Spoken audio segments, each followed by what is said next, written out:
When you first got your laptop, it booted by default into the Windows operating system, and the only way to get to the Mac side was to reboot and hold down the Option key.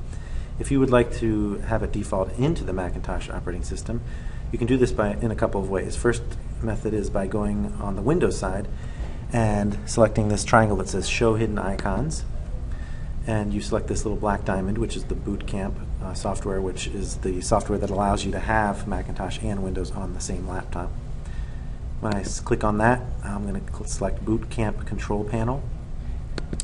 and then when we get into the control panel here, it will basically give us an option of Startup Disk. Select the system you want to use to start up your computer, and I'm going to select Macintosh HD. Once I've selected that, I can click OK, and now when I reboot my computer, it will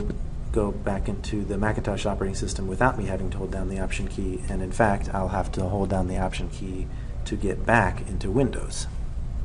If you've switched your default to the Mac side and want to change back to the Windows side as your default, you can only do that from the Mac side, and you do that by going into System Preferences, and you select Startup Disk down here, and then you select Windows as opposed to the Mac right here. So if you're already on the Mac side and want to switch your default to the Mac side, you can do that from here, and you can also switch back to the Windows side from here, but you cannot switch back to the Windows side from Windows. So just make sure that you use this method to switch your default back to Windows if that's what you're trying to do. And when you're finished, just click on Restart, and just keep in mind